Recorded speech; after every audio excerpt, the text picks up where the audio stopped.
Baik, selamat pagi dan selamat hari Sabat kepada kita semua. Saya bersyukur karena Tuhan sekali lagi manggil kita untuk memuliakan nama Dia. Amin. Baik, sebelum kita mulakan lagu-lagu pujian kita, marilah kita dahulukan Tuhan sebagai yang paling utama dalam kehidupan kita. Bapa yang di surga, kami mengucapkan selamat hari Sabat kepada Tuhan. Pada saatnya Tuhan, kami ingin memuliakan nama Tuhan melalui lagu-lagu pujian. Biarlah Tuhan senantiasa berada dalam hidup kami dan biarlah kami senantiasa dalam naungan Tuhan sampailah Engkau datang yang kedua kali. Terima kasih Tuhan. Bukan karena kami yang jadi, melainkan Tuhan yang jadi. Dalam nama Yesus saya berdoa. Amin. Baik, lagu yang pertama kita akan ambil lagu Saya Mau Mengikut Yesus. Sudah pasti dalam kehidupan kita perlu memilih Yesus sebagai yang paling utama dalam kehidupan kita. One, two, sing. Saya mau mengikut Yesus. Saya mau mengikut Yesus sampai selama-lamanya. Meskipun saya susah menderita dalam dunia, saya mau mengikut Yesus sampai selama-lamanya. Sekali lagi. Saya mau mengikut Yesus. Saya mau mengikut Yesus sampai selama-lamanya.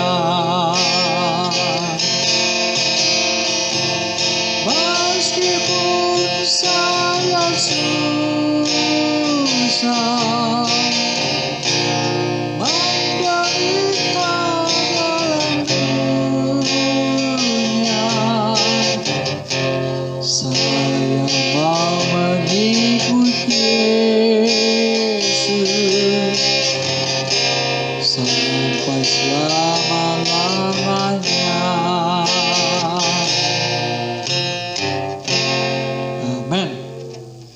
Baik, sebelum kita masuk ke dalam lagu pembuka kita, marilah kita menyanyikan lagu Dalam Yesus Kita Bersaudara untuk melambangkan Yesus adalah saudara kita dalam hati kita. One, two, sing. Dalam Yesus kita bersaudara. Dalam Yesus kita bersaudara. Dalam Yesus kita bersaudara sekarang dan selamanya. Dalam Yesus kita bersaudara. Dalam Yesus ada cinta kasih. Dalam Yesus ada cinta kasih. Dalam Yesus ada kasih sekarang dan selamanya dalam Yesus. Ada cinta kasih Bapa dalam Yesus. Ada pengharapan dalam Yesus. Ada pengharapan dalam Yesus. Ada pengharapan sekarang dan selamanya dalam Yesus. Ada pengharapan kemenangan dalam Yesus. Ada kemenangan dalam Yesus. Ada kemenangan dalam Yesus. Ada kemenangan sekarang dan selamanya dalam Yesus. Ada kemenangan. Amin. Atas lagu sebentar tadi, ya, yang mengatakan kita adalah persekutuan dalam Tuhan. Amin. Baik, sebagai lagu pembuka kita, marilah kita buka LPMA kita, ya, lagu pujian masa kini, ya, ini dalam nomor 224, Sabat Hari Perhentian. 224, Sabat Hari Perhentian. 1, 2, 6. Sabat hari perhentian yang diberkati Tuhan, hari dijadikannya dan yang disucikannya. Sabat hari perhentian yang diberkati Tuhan, itu jadilah tanda sampai selama-lamanya. Janganlah cari dunia dengan kesukaannya, lebih besar kesenangan dalam kerajaan Tuhan. Sabat hari perhentian yang diberkati Tuhan, itu jadilah tanda sampai selama-lamanya. Bila tiba hari yang mendatangkan berkah, patut kita bersedia nyanyi dan minta doa.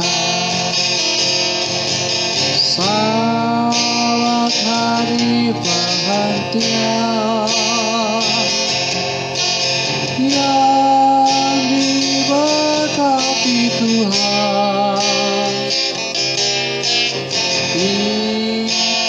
jadilah tanda sampai selama-lamanya. Mintalah rahmat Tuhan, kuasa dan kemenangan.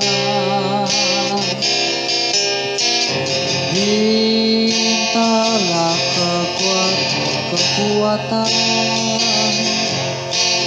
untuk sucikan sabar.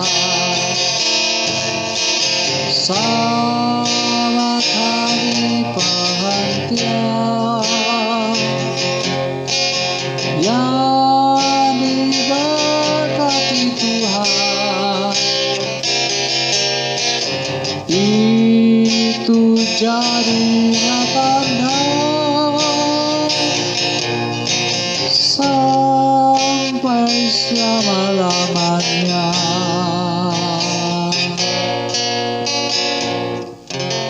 Amin. Atas lagu yang begitu bersemangat sekali, sehingga kita dapat memuliakan nama Tuhan dengan begitu baik. Baik, pada saat ini, marilah kita persiapkan hati kita untuk mendengar cerita mission. Selamat pagi dan selamat hari Sabat kepada kita semua. Tajuk cerita mission kita pada Sabat ini ialah Kamu Tidak Akan Hidup, yang ditulis oleh Kubera, berumur 31 tahun. Ibu bapa saya dibesarkan di sebuah kampung yang jauh di pedalaman India. Kedua-duanya berasal dari latar belakang bukan Kristen. Selepas berkawin, mereka berpindah ke bandar besar Bengaluru, tempat ayah saya bekerja sebagai pegawai polis. Kehamilan pertama ibu adalah sukar. Selepas bersalin melalui pembedahan, dokter mengumumkan bahwa dia akan mati. Semua orang sedih, tetapi mereka mengasihi bayi tersebut. Dia seorang bayi lelaki yang sihat dan kacak. Bayi kamu sangat comel, kata seorang pesakit. Bolehkah kamu memberikannya kepada saya? Saya akan menjadikan dia anak angkat saya, kata dokter itu. Kamu tidak akan hidup. Tetapi seorang jururawat Kristen, Sarala, memberitahu ibu supaya tidak berputus asa. Ada Tuhan yang namanya Yesus, katanya. Jika kamu percaya kepada Yesus Kristus, semuanya akan baik-baik saja. Saya tidak mengenali Tuhan itu Yesus, kata ibu lemah. Bolehkah kamu berdoa untuk saya? Bolehkah kamu membantu kami? Ibu tertidur dengan nyenyak semasa dia tidur. Sarala meletakkan tangannya di atas ibu dan berdoa kepada Yesus. Semua orang terkejut. Ibu pulih dan pulang ke rumah bersama anak itu 3 hari kemudian. Ibu mendengar dari beberapa pesakit tentang doa jururawat itu. Dia menyadari bahwa Yesus telah menyelamatkan nyawanya. Dia memutuskan untuk menyembah Yesus, tetapi dia tidak tahu mana satu gereja Kristen yang akan dihadirinya. Bapa membawanya langsung ke gereja Seventh-day Adventist. Walaupun dia bukan orang percaya, dia kenal dengan pelbagai jemaat di bandar dan bagaimana mereka beribadah. Salah seorang kawannya sendiri telah memberitahunya bahwa gereja Adventist adalah satu-satunya yang mematuhi sepenuhnya Yesus dari Alkitab. Inilah gereja yang betul, kata Bapa dengan tegas.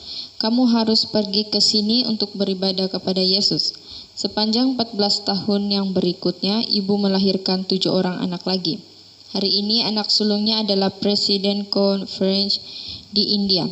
Anak keduanya adalah pastor di Ireland. Anak sulungnya adalah pastor di Bengaluru. 3 orang anak perempuan bekerja sebagai guru sekolah gereja. 2 orang anak lelaki terakhirnya adalah anggota gereja yang aktif. Saya adalah yang termuda. Ibu akan mati selepas melahirkan anak pertamanya, tetapi melalui doa dan iman kepada Yesus, dia hidup dan memberikan kehidupan kepada 8 orang Adventist yang setia. Hari ibu yang seperti saya hanya mempunyai satu nama.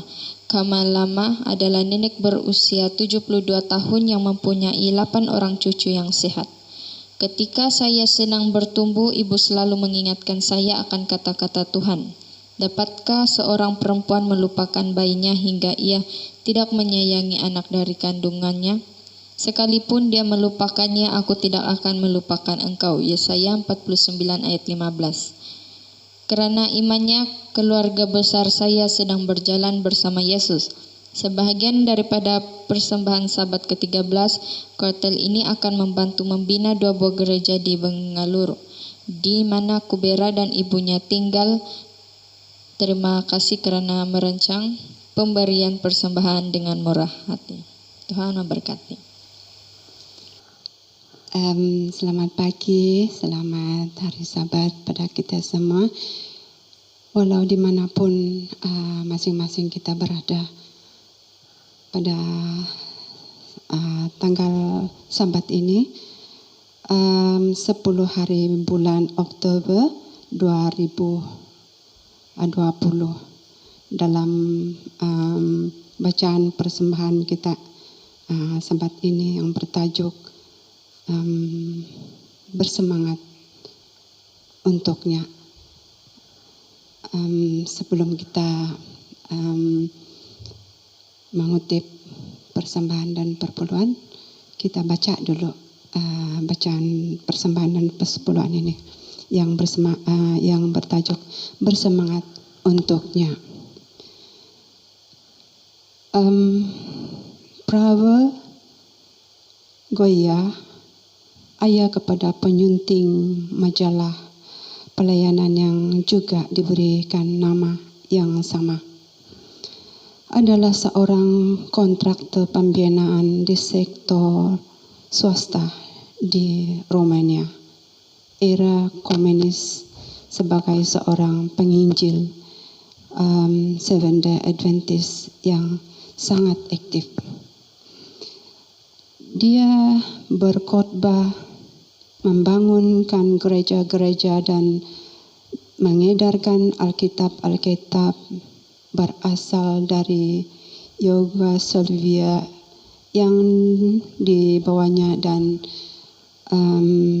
yang disembunyikan di dalam keretanya. Pada suatu ketika setelah ditahan, seorang anggota polis meletakkan muncung pistol ke dada Pravel dengan suatu ancaman. Kami sudah memberitahu kamu supaya tidak lagi membawa masuk Alkitab. Sekarang kami akan membunuh kamu. Pravel mengangkat tangannya dan merayu. Tunggu sebentar. Namun polis itu mencela sambil berkata, berhenti merayu, saya tidak akan membiarkan kamu hidup. Pravel mendesak, oh tidak, saya tidak merayu untuk nyawa saya. Tunggu beberapa saat. Mengapa? Tanya pegawai polis itu. Adakah kamu tahu mengucap doa kamu yang terakhir? Tidak, jawab Pravel. Saya tidak berdoa sewaktu berada dalam keadaan yang genting. Saya berdoa sepanjang waktu, jadi mengapa saya harus menunggu? Tanya pegawai polis itu lagi. Pravel membuka bajunya dengan tenang. Sekarang kamu boleh menembak saya, katanya. Kata pegawai polis itu, peluru ini tidak mempunyai masalah untuk menembusi baju itu. Saya tahu, kata Pravel. Masalahnya ramai orang yang tidak mempunyai baju. Jadi jangan kotorkan baju ini. Berikanlah ya kepada seseorang.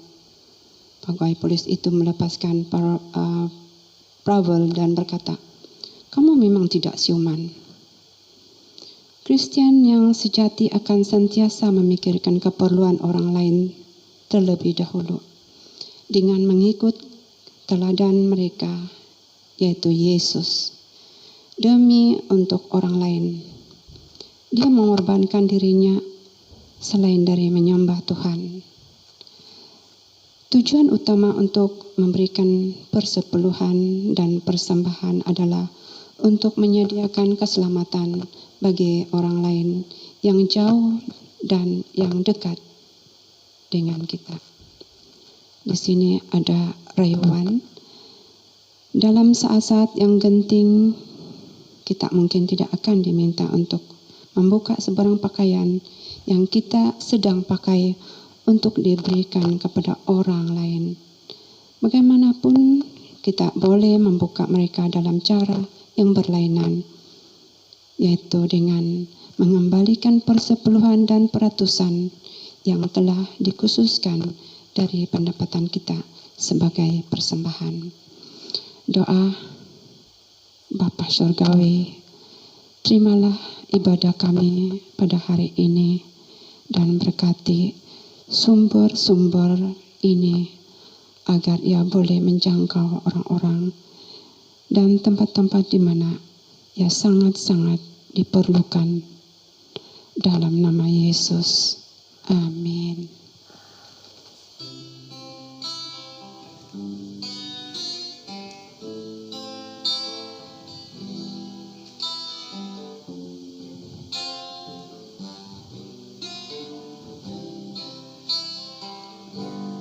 Bila kau izinkan sesuatu terjadi,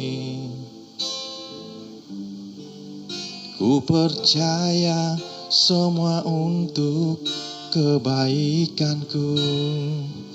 Bila nanti telah tiba waktumu, ku percaya kuasa-Mu memulihkan hidupku. Waktu Tuhan pasti yang terbaik, walau kadang tak mudah dimengerti. Lewati cobaan, ku tetap percaya waktu Tuhan pasti yang terbaik. Bila kau izinkan sesuatu terjadi, ku percaya semua untuk kebaikanku. Bila nanti telah tiba waktumu, ku percaya kuasa-Mu memulihkan hidupku. Waktu Tuhan pasti yang terbaik, walau kadang tak mudah dimengerti. Lewati cobaan, ku tetap percaya waktu Tuhan pasti yang terbaik.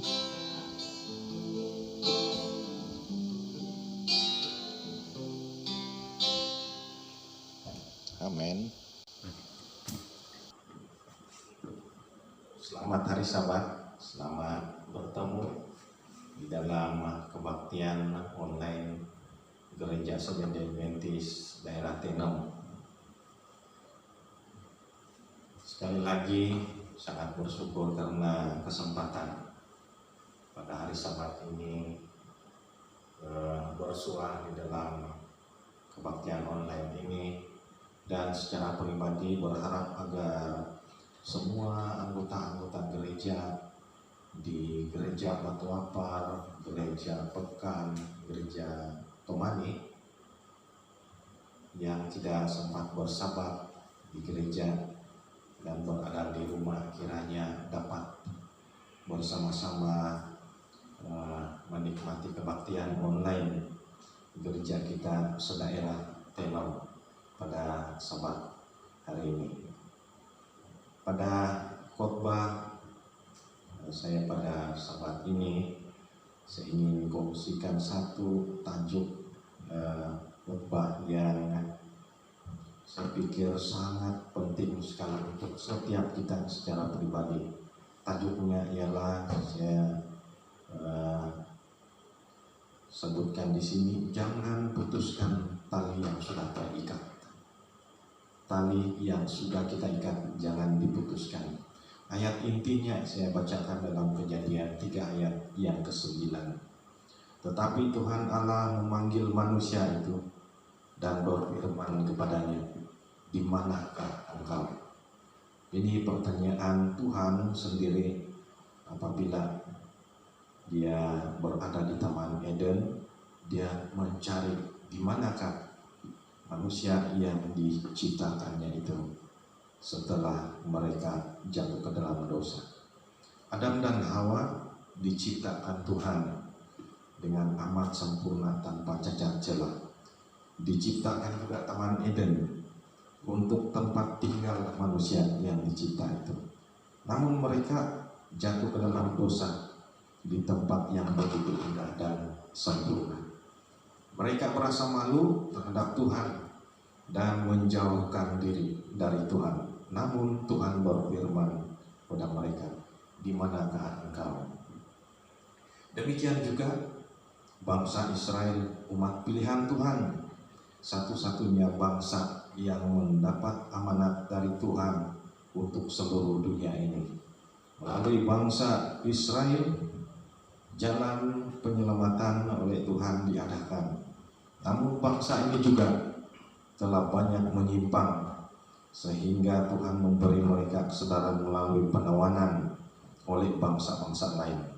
Tuhan tetap beserta bangsa ini walaupun di dalam tawanan, sehingga lahir seorang juru selamat melalui bangsa ini, yaitu Yesus Kristus.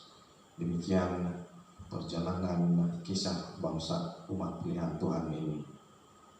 Setelah kita lahir, kita belum mengenal Yesus, sehingga kita menerima Yesus melalui baptisan.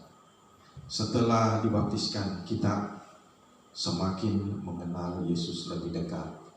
Kita juga sudah mulai mengimani Yesus juru selamat itu. Bermaksud kita mengikat tali perhubungan kepada Tuhan Yesus Kristus. Dalam menyusuri kehidupan, banyak dugaan dan cabaran kita hadapi. Terlebih lagi pada saat ini gejala COVID-19 sedang menular dengan mengejutkan. Setelah beberapa lama dia mengurang dan dengan tiba-tiba melonjak naik sampai kepada satu jumlah yang sangat tinggi, sabab untuk seluruh Malaysia. Inilah cabaran-cabaran, antara satunya dugaan yang kita juga hadapi. Di dalam menyusuri kehidupan yang banyak cabaran yang kita hadapi ini, sangat sukar sekali untuk kita berhadapan, dan banyak dugaan-dugaan, khusus sekali dugaan iman kita yang akan terjadi di dalam kehidupan pribadi kita, di kehidupan rohani kita. Saya ingin kongsikan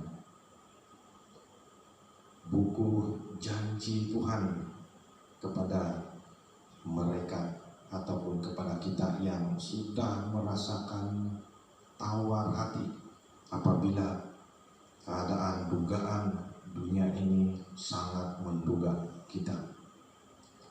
Baik, kita lihat di sini.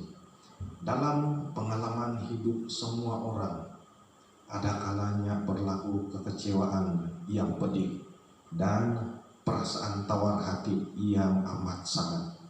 Hari-hari apabila hanya ada kesedihan, dan akan terlalu susah untuk mempercayai bahwa Allah masih menjadi pemberi yang baik kepada anak-anaknya di dunia.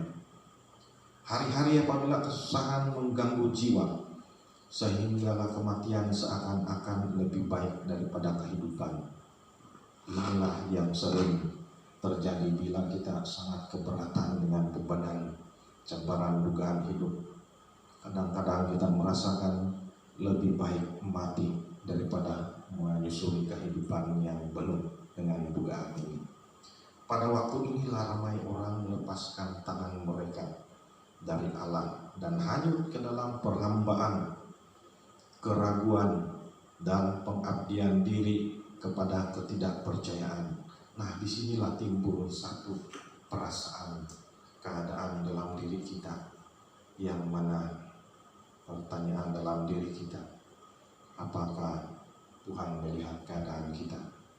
Dan cabaran untuk percaya juga akan terjadi di sini, di mana keraguan juga akan terjadi di dalam diri kita. Sekiranya pada masa-masa seperti ini kita boleh mengerti dari sudut kerohanian akan pemeliharaan dan perlindungan Allah, kita akan menyadari kehadiran para malaikat yang berusaha untuk menyelamatkan kita daripada diri kita sendiri dan melakukan segala-galanya untuk membantu memacangkan kaki kita ke dasar yang lebih teguh daripada bukit-bukit. Kemudian iman yang baru dan hidup yang baru akan bertunas. Apabila kita berpegang pada kekuatannya dengan iman, maka dia akan mengubah dengan cara yang sangat luar biasa keadaan yang seakan-akan tidak berpengharapan dan mengecewakan sekalipun. Adalah merupakan pekerjaan setan untuk mematahkan semangat jiwa, dan adalah merupakan pekerjaan Kristus pula untuk memberikan inspirasi beserta iman dan pengharapan. Pekerjaan setan hanya untuk menyakitkan, memberi kesusahan dan penderitaan, sementara Kristus memulihkan kita dari semua angkara setan ini. Sangat sukar bagi kita untuk mengamalkan iman yang hidup apabila kita berada dalam kegelapan dan keadaan yang tawar hati. Inilah keadaan yang sangat sukar dalam keadaan kita yang sangat terbeban, seakan-akan kegelapan akan menguasai kita. Inilah keadaan tawar hati akan menguasai kita. Tetapi daripada semua keadaan, inilah masanya kita mesti menggunakan perisai iman. Di dalam keadaan yang kita terbeban, kita sangat menderita atau sangat dibebani dengan dugaan. Disitulah sebenarnya masa kita untuk menggunakan perisai iman kita. Bukan di waktu kita waktu senang, bukan di waktu kita selesa, tetapi di waktu-waktu yang berat ini, di sanalah perisai iman kita boleh gunakan. Apabila kita belajar untuk berjalan dengan iman dan bukan dengan perasaan, kita akan mendapat pertolongan daripada Allah tepat pada waktu kita memerlukannya, dan kedamaiannya akan masuk ke dalam hati kita. Adalah merupakan sebahagian daripada rencana Allah untuk memberikan kepada kita apa yang mungkin Dia tidak akan berikan sekiranya kita tidak memintanya terlebih dahulu. Dan ini merupakan jawaban terhadap doa yang disertai oleh iman. Kita melihat di sini keadaan kita yang sukar itu, dan jawaban yang kita harapkan itu tidak kunjung tiba. Ini juga salah satu daripada rencana Tuhan sebenarnya. Rencana Tuhan untuk kita. Dan ini juga akan memerlukan kita harus meminta kepada Tuhan. Kita minta daripadanya terlebih dahulu. Setan bersedia merampas kepastian janji-janji Allah.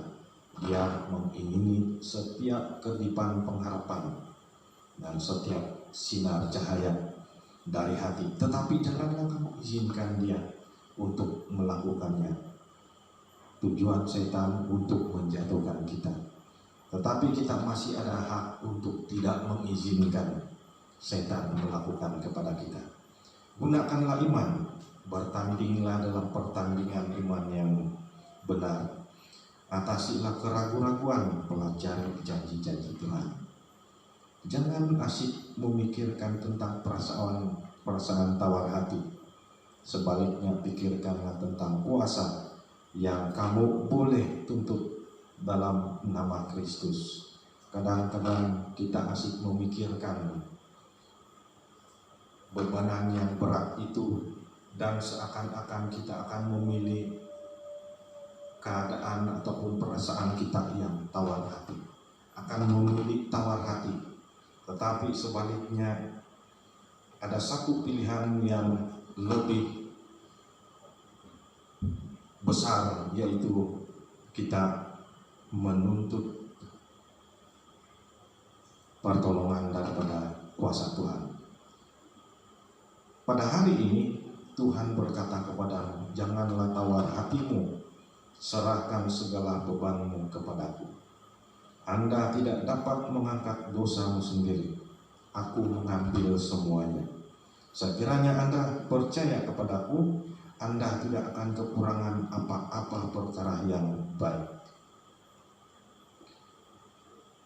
Dia mempunyai cara untuk menyingkirkan setiap kesusahan dan mereka yang melayani dia, dan menghormati caranya itu akan ditopang. Kasihnya lebih jauh mengatasi semua kasih yang lain, sebagaimana jauhnya langit dari bumi. Dia menjaga anak-anaknya dengan kasih yang tidak dapat diukur dan yang berkekalan. Sebahagian orang sering melihat kepada perkara-perkara yang tidak menyenangkan dan yang melemahkan semangat. Oleh itu perasaan tawar hati mengalahkan mereka. Mereka lupa bahwa seluruh alam semesta sedang menunggu untuk menjadikan mereka ejen-ejen berkat bagi dunia, dan bahwa Tuhan Yesus merupakan rumah perbendaharaan yang tidak pernah kehabisan, dan dari sinilah umat manusia boleh mendapatkan kekuatan dan keberanian. Janganlah merasa kecewa dan bimbang. Janji Tuhan sudah mengatakan kepada kita, bila kita berada dalam keadaan yang amat berat, semesta, alam semesta sedang menunggu untuk dijadikan ejen-ejen berkat daripada Tuhan. Oleh itu kita harus meminta, kita harus memohon kepada Tuhan di dalam doa. Bagi semua yang menghulurkan tangan untuk merasakan pimpinan tangan Allah, mereka merasakan bahwa saat-saat perasaan lemah, semangat yang hebat melanda. Pada masa itulah mereka merasakan pertolongan Allah yang paling dekat. Tuhan sangat dekat sekali kepada umat-umatnya yang sangat menderita.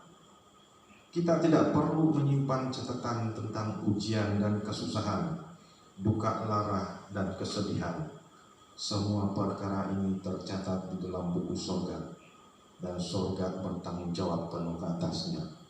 Inilah keadaan yang sering berlaku kepada kita, di mana apabila kita mengalami satu musibah, kita catatkan dalam sejarah hidup, dan kita ingatkan itu, kenapa Tuhan tidak bantu saya pada waktu saya musibah. Dan bila kita dalam keadaan yang sedih, kita catatkan dalam sejarah hidup kita waktu kita sedih. Dan kita juga akan memikirkan kenapa Tuhan tidak ada pertolongan untuk saya pada waktu saya sedih itu. Tetapi yang sebenarnya, apa yang Tuhan katakan ialah semua perkara tentang kesusahan, kesedihan, ujian, duka lara yang terjadi di dalam hidup kita adalah tercatat di dalam buku sorga, dan sorga yang bertanggung jawab ke atas semuanya. Pada waktu keperluan sangat besar, apabila tawar hati menyembunyi jiwa, itulah waktunya Yesus berada sangat dekat. Pada saat manusia sangat memerlukan sokongan, itulah peluang bagi Allah. Dia melihat bahaya yang kita hadapi dan akan menyediakan pertolongan untuk kita.